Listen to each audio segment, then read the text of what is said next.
Muy bien, vamos a continuar adelante, la palabra del Señor. Los domingos pasados comenzamos a ver acerca de las profecías.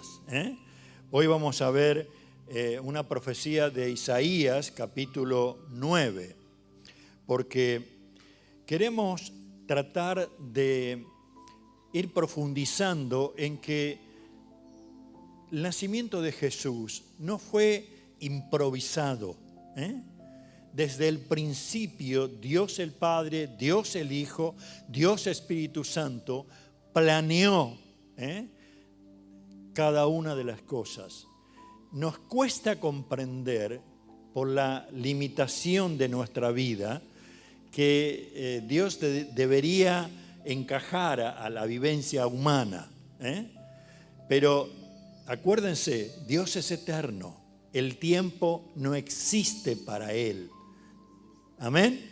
Entonces, cuando nos metemos a mirar la palabra del Señor, vamos a ir descubriendo cada una de estas cosas, porque en este pasaje vamos a ver que dice a un tiempo de oscuridad.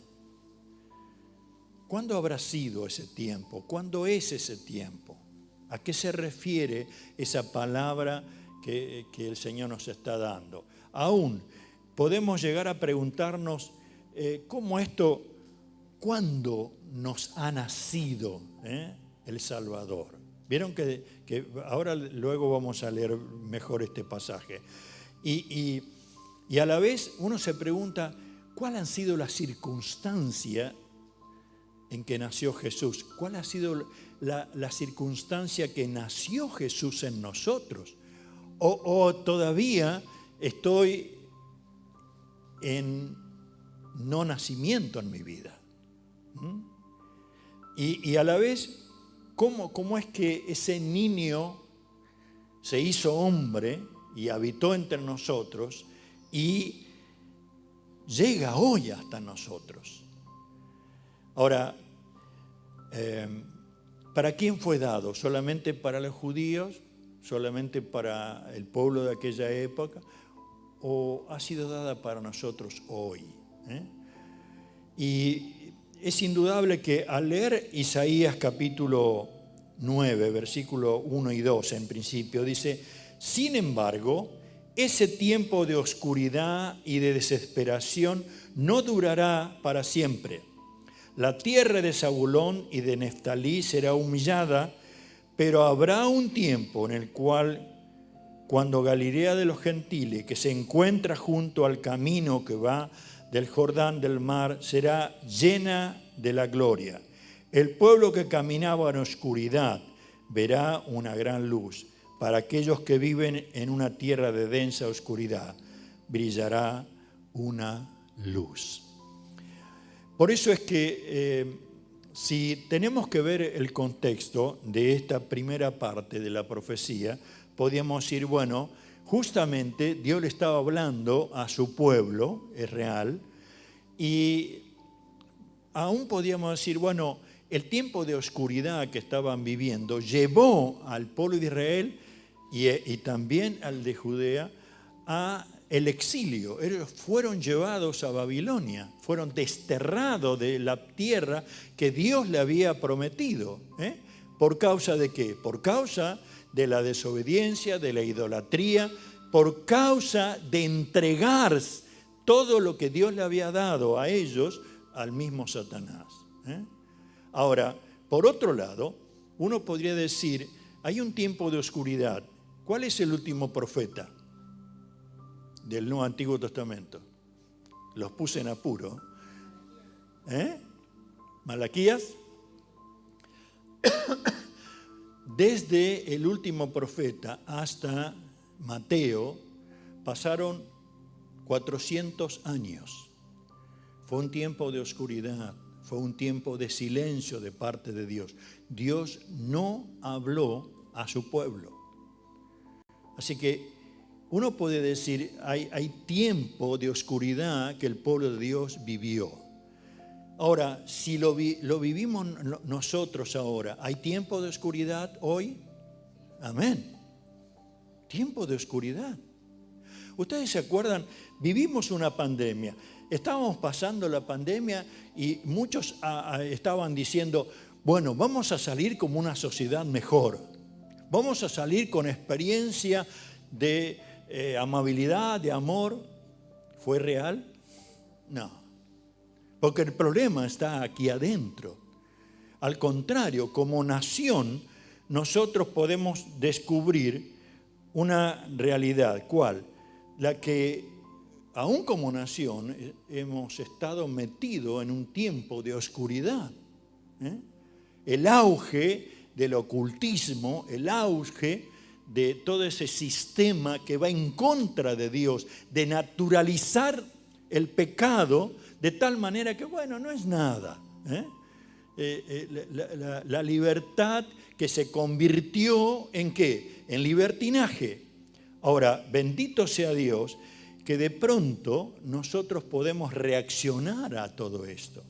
Pero miren ustedes, lo que me llama la atención es que,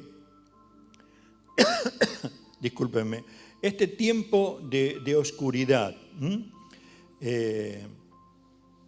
nos lleva aún a decir, bueno, ¿qué nos está pasando? Este tiempo de oscuridad que de pronto resurge la ansiedad, los involucrados solamente en nuestros deseos, nuestros sentimientos, en un sistema, yo diría que somos manipulados integralmente, integralmente. Noticias, personas, grupo, ideología, como quiera llamarle. Pero aún las noticias, en esta semana se estaban dando noticias que todavía ni tenemos el nuevo gobierno. Pero ya se estaba diciendo cosas que ayudaban. No, crean más ansiedad, crean más temor, crean situaciones donde Satanás se maneja con toda libertad. Ahora, es indudable que todo esto el Señor lo ve. Y lo más grande de toda esta situación es que en ningún momento se ha mencionado en Argentina hasta hoy que el problema no es el problema económico, el problema no es el problema ideológico ni de sociedad, el problema es espiritual, hermano. Cuando la Biblia habla de oscuridad, es que yo tengo un problema espiritual. ¿Se da cuenta de eso? Entonces, por eso es que Pablo decía, no tenemos lucha contra carne y sangre, tenemos luchas espirituales. Ahora, me gocé cuando estábamos por empezar y hay un grupo de hermanos rodeados orando al Señor. ¿Por qué estamos orando? ¿Por qué queremos intensificar la oración? Porque el problema espiritual solo se vence en el nombre del Señor. Amén. Entonces, por eso es que la palabra de Dios estaba diciendo, miren, ahí en Efesios capítulo 2, versículo 1 al 3 dice, antes ustedes estaban muertos a causa de su desobediencia y sus muchos pecados. Vivían en pecado, igual que el resto de la gente, obedeciendo al diablo, el líder de los poderes del mundo invisible, quien es el espíritu que actúa en el corazón de los que se niegan a obedecer a Dios. Todos vivíamos así en el pasado, siguiendo los deseos de nuestras pasiones y la inclinación de nuestra naturaleza pecaminosa. Pero nuestra propia naturaleza éramos objeto del enojo de Dios, igual que todos los demás. ¿Se dan cuenta? Efesios capítulo 2, versículo 1 al 3. Ahora, cuando reaccionamos a esto, nosotros podemos llegar a decir, sí, el pueblo de Dios en la antigüedad vivió en oscuridad, pero yo también, pero nosotros también. Por eso oramos que sea la luz del Espíritu Santo obrando en nosotros como hijos de Dios, al punto de que podamos descubrir qué es lo que nos está pasando. Y poder decir, Señor, yo soy iluminado por tu Espíritu. Quiero que esté mi hijo, mi hija, mi vecino, conozca al Señor, para que viva en tu luz. El segundo pasaje que podemos ver aquí, el segundo punto, es que Dios miró nuestras vidas, Dios miró su pueblo. Y el versículo 6 de Isaías 9 dice, pues nos ha nacido un niño, un hijo se nos ha dado. El gobierno descansará sobre sus hombros y será llamado Consejero Maravilloso, Dios Poderoso, Padre Eterno, Príncipe de Paz. O sea, ahí está el punto clave para la humanidad. Un niño nos ha nacido. Y no se trata de cualquier cosa, ese es el regalo de amor que Dios envió a su Hijo. Ahora póngase a pensar, ¿vio cuando hay esas críticas? ¿Cómo Dios de amor envió a su Hijo a morir? ¿Y por quién murió? ¿Por los buenos? No, murió por mí, por el malo. Murió por nosotros, que estábamos en pecado, airados de Dios, insultando a Dios, malversando lo que Él mismo nos había dado. Cuando leía esto, yo digo, Señor, tú nos diste 4 nietos. ¿Qué pasaría si de pronto dice, bueno, uno de tus nietos quiero que me lo entregues en sacrificio? ¿Qué le diría yo? Yo le diría, Señor, no, perdóname, quédate tranquilo.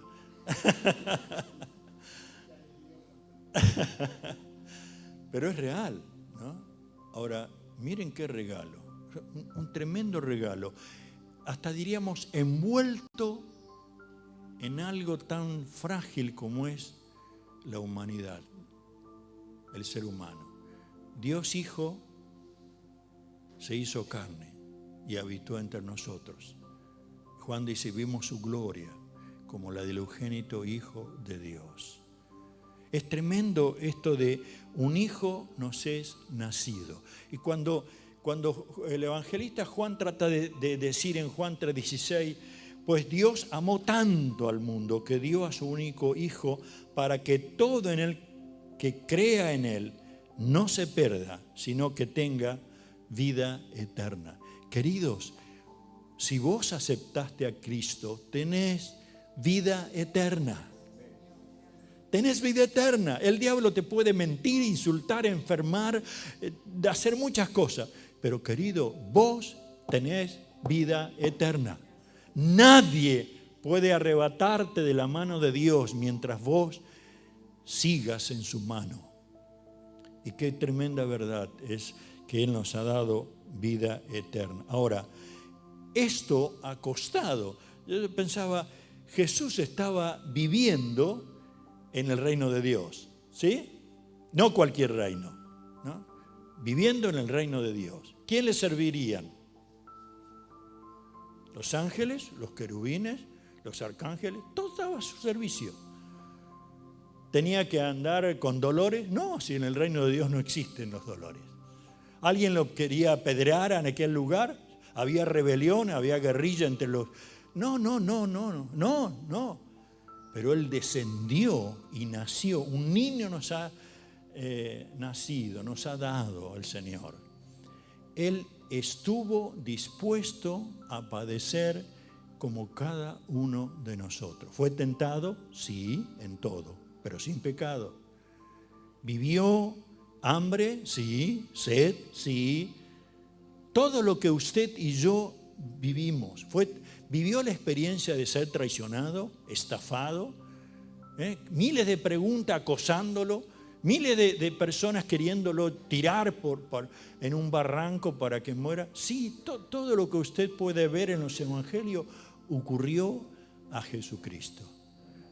Pero todo eso estuvo dispuesto a llevarlo por amor. Nos ofrece, por eso es que dice, nos ha sido dado, un niño nos ha sido dado, pero que no quedó como niño, llegó a ser el hijo que Dios había prometido para que usted y yo podamos disfrutar. Por eso es que Efesios capítulo 2, versículo 8, dice, Dios los salvó por su gracia cuando creyeron ustedes que no tenían ningún mérito en eso. Es un regalo de Dios. En la otra versión dice, por gracia soy salvos. ¿Tuve que hacer algo? Sí, solamente creer y entregarme a Él. ¿Había que pagar? No. Por eso es que debemos cuidarnos cuando de pronto la fe se convierte en un negocio. Cada uno de nosotros debe dar al Señor los talentos, las habilidades, reconocimiento de nuestras ofrendas, pero ninguno de nosotros tiene que ser, ¿cómo diríamos?, encañonado para que alguna de estas cosas sean entregadas al Señor. Tiene que brotar voluntariamente.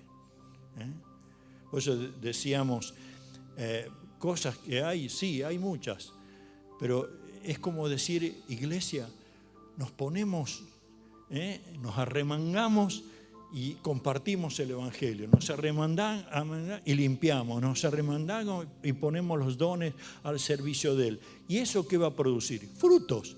¿Para quién? Para Dios. A veces hasta ni los vemos a los frutos, pero otros los ven, porque estamos creyendo en que Dios está haciendo una obra completa.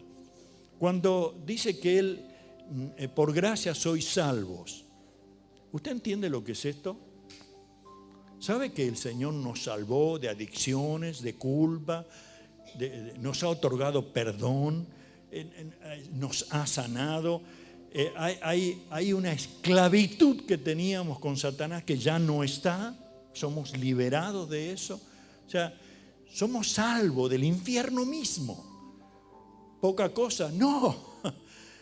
Gloria a Dios, porque Él dice que nos ha salvado. Ahora, por supuesto, hay una necesidad de arrepentimiento. Yo leía esta mañana la oración de Salomón, y él está de rodillas ahí después de haber estado 7 años construyendo el templo, orando al Señor. Y después Dios le contesta a él personalmente, le dice, mira, yo los voy a bendecir, pero si alguno comete pecado y se arrepiente, yo lo voy a restaurar. En otras palabras, ¿no? Pero me traía una alegría, porque ¿quién de nosotros no comete pecado? Yo, usted, cada uno. Pero qué lindo es saber, Señor, perdóname. Con una actitud de arrepentimiento, ¿no? Y decir, yo no quiero más volver atrás. Quiero seguir adelante. Te he fallado, sí, pero acudo a tu misericordia. ¿Y él qué dice? No, estoy enojado. No, todo lo contrario. Nos abraza con un amor maravilloso para seguir adelante. Miren, había algo que me llamaba la atención. Es que a pesar de que había ese tiempo de oscuridad,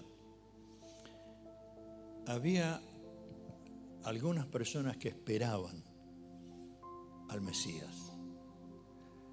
Me llama la atención porque veo que uno dice, bueno, todo el pueblo, no, siempre hay, y espero que cada uno de nosotros seamos los que estamos en contacto íntimo con el Señor. En Lucas 2:25 dice, en ese tiempo había en Jerusalén un hombre llamado Simeón. era justo, devoto, esperaba con anhelo que llegara el Mesías y rescatara a Israel. El Espíritu Santo estaba sobre él y le había revelado que no moriría sin antes ver al Mesías del Señor. Ese día el Espíritu lo guió al templo, de manera que cuando María y José llegaron para presentar al bebé Jesús ante el Señor, como exigía la ley, Simeón estaba allí, tomó al niño en sus brazos y alabó a Dios diciendo: Señor soberano, permite ahora que tu siervo muera en paz. ¿Por qué razón? Tenía la promesa en sus manos. Un niño nos ha sido dado. Por eso es que es cierto todos los temores que puede haber, pero cuando está Jesucristo en nosotros, qué lindo es, qué disfruto, qué tremendo. Ahí no llegué a armar el arbolito. ¿Interesa mucho? Si lo puede hacer, hágalo. No tengo para un lechón arrollado. Y a lo mejor tengo, siempre la broma de una paloma, pero ahora no podemos ni matar a una paloma. Pero lo que tenemos en la mesa, lo que tenemos en la mano, no es nada comparable a lo que tenemos en el Señor Jesucristo. Nada comparable. Quisiéramos tener esto, aquello, no va a cambiar la cosa. Miren, yo he notado que hacemos mucho esfuerzo.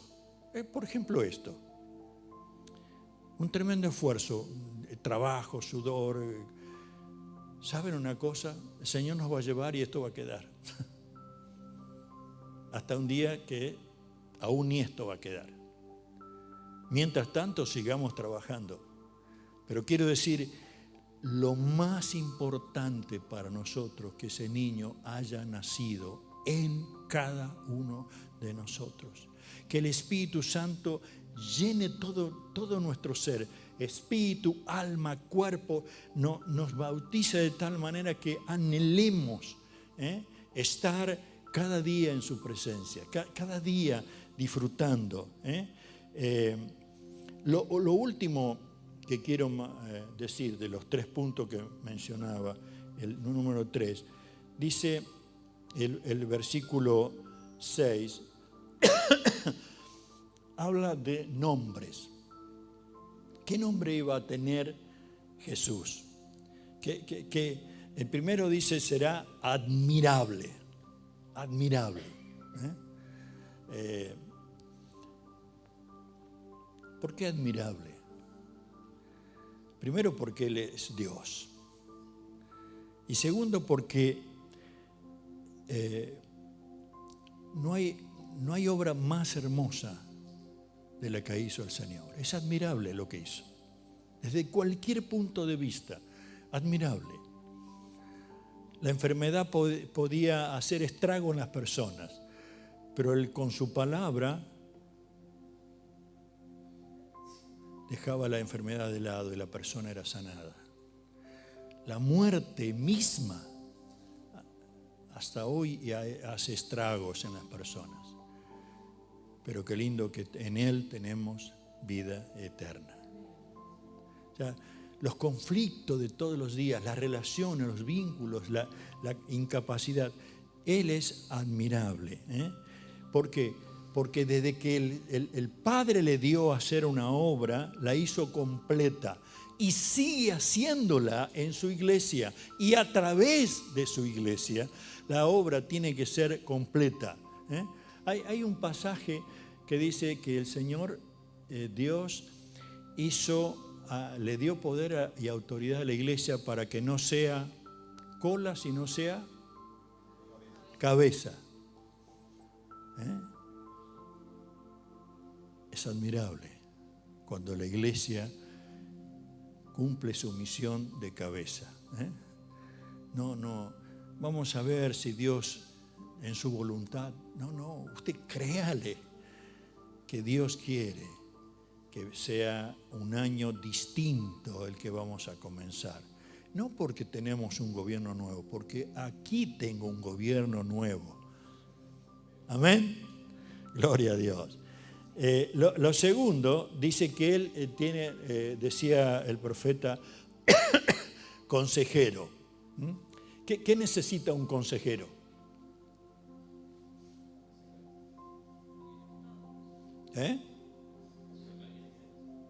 ¿Sí? Mire, una de las cosas principales que necesita un consejero es sabiduría. Tiene que ser sabio en la palabra, sabio en escuchar. Y ¿saben qué? El Señor Jesús es especialista en consejero. Usted puede buscar en su palabra y tener el mejor consejo para todo matrimonio, pareja, hijos, negocios. El Señor nos ha dado, por eso es que tenemos y hacemos énfasis en conocer la palabra, porque tiene una voz fresca, sabia para nosotros. Y si no, usted relea, no una vez, todas las veces que pueda, Proverbios, y se va a dar cuenta cuánta sabiduría encerrada. Él dice, llevará su nombre consejero, admirable, consejero. Pero la otra parte que me gusta dice, Dios poderoso. Dios poderoso. Últimamente, tremendas películas de gente súper poderosas y con lo hieren, lo golpean, lo tiran, le sangra, pero sigue adelante, ¿no? Y dice, bueno, qué tremendo, me gustaría esto. No, eso es una película. En el caso del Señor es Dios poderoso, Dios poderoso. ¿Y por qué el profeta estaba diciendo Dios poderoso? Porque en primer lugar nos lleva a mirar que Él fue enterrado porque estaba muerto y venció la muerte. Venció la muerte, pero con eso venció al que tenía el poder de la muerte. Y miren ustedes, todas las cosas que nos rodean tienen un mover de oscuridad, trayéndonos temor, de que, bueno, ¿qué va a pasar? No, yo pertenezco al que tiene todo poder. Y cuando aún la Virgen María recibe la visita, la pregunta es, ¿y cómo va a ser esto? ¿Cuál es la respuesta del ángel? Mira, María, para Dios no hay nada imposible. Y ella dijo, bueno, que se haga de tu sierva lo que tú has planeado. O sea, cuando usted tenga dudas, acuda a ese Dios poderoso. Cuando tenga temor, acuda a ese Dios poderoso. Cuando no sabe conflicto, acuda a ese Dios poderoso. Miren, Efesios 1:19 dice, también pido en oración que entiendan la increíble grandeza del poder de Dios para nosotros, los que creemos en Él. Es el mismo gran poder que levantó a Cristo de los muertos y lo sentó en el lugar de honor a la derecha de Dios, en los lugares celestiales. Ahora Cristo está muy por encima de todo, sean gobernantes o autoridades o poderes o dominios o cualquier otra cosa, no solo en este mundo, sino también en el mundo que vendrá. Dios ha puesto todo bajo la autoridad de Cristo, a quien hizo cabeza de todas las cosas para beneficio de la iglesia. Amén. Qué tremendo. Qué tremendo. Solo la palabra nos impulsa a mirar eso, que es un Dios todopoderoso. Uno de los últimos nombres dice Padre Eterno. Padre Eterno. En el Salmo 103, versículo 13 dice, El Señor es como un padre con sus hijos, tierno y compasivo con los que le temen. Pues Él sabe los débiles que somos. Se acuerda de que somos tan solo, ¿qué cosa? Polvo. Bendito sea Dios. Dice, por eso vieron cuando ese pasaje dice, con lazos de amor nos atrajo a Él. Es un Padre eterno. No es que se levanta una mañana y nos ve y dice, ¿para qué habré mandado a este? No sirve para nada. No, está tratando de enseñarnos. Cada situación que vivimos, cada situación que nos desespera, Él está dispuesto a decir, bueno, espero que aprenda a depender de mí. Y cuando uno aprende a depender del Señor, ve cuánto amor tiene el Señor. Lo último que nombre, dice, Él será llamado príncipe de paz.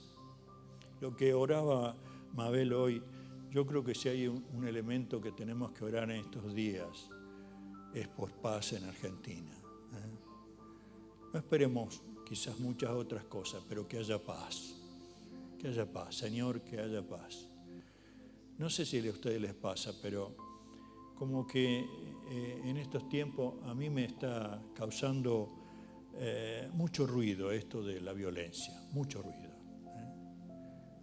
Matar a una persona porque le roba un celular o tantas otras cosas. Chicos jóvenes que se ahorcan o se suicidan, tantas cosas. Que digo, Señor, trae paz. ¿Y qué significa esto? Que su reino sea establecido en medio nuestro. Que su reino de veras se mueva de tal manera que frene todo ese espíritu de muerte que está dándonos una tragedia tras otra, tras otra. Bueno, al final no solucioné este asunto y cuando miro se me borra todo lo que tengo escrito. Vamos a ver si alguno de los chicos después me ayuda.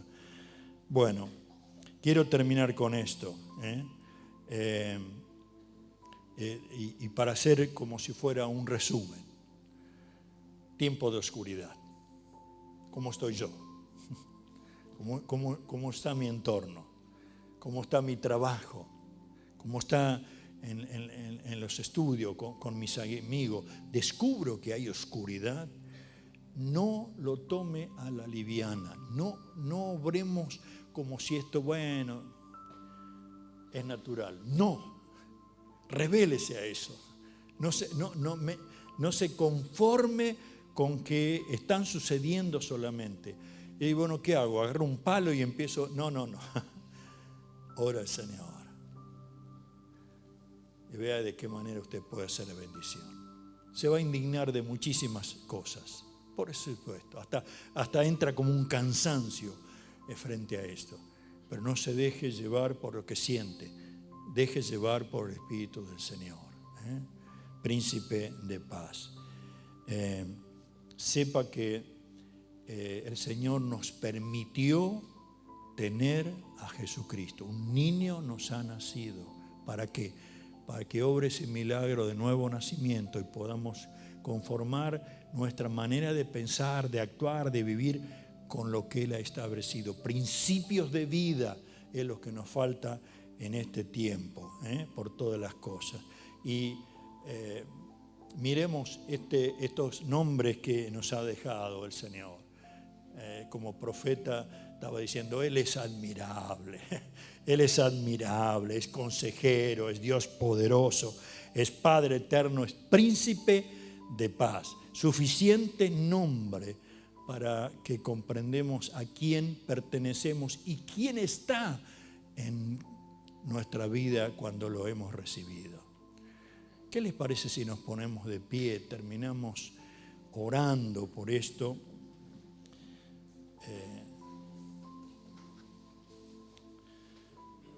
Señor del cielo, yo quiero darte gracias, Señor. Gracias por esta mañana. nos congregaste y yo sé que tu palabra produce frutos para tu gloria. Gracias, Señor. Ahora que tu bendición sea real.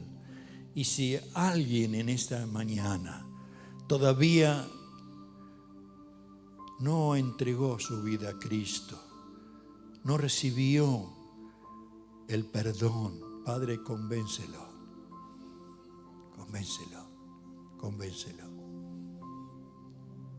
Tan solo te invito a decir: Padre, perdóname, perdóname. Quiero recibirte en mi corazón y entregarte mi vida a ti. Tan solo con una actitud de arrepentimiento, si usted hace eso, Dios está obrando transformación en todo un proceso para disfrutar de la vida. Padre, en el nombre de Jesús, que tu amor y tu gracia sea sobre toda esta congregación y podamos seguir adelante en el nombre del Señor Jesús. Y como decíamos, venga tu reino trayendo esa paz, este consuelo, este deseo de servirte con todo lo que somos y que nos has dado. Y oramos, Padre, en el nombre del Señor Jesús. Amén, Señor. Amén, Señor.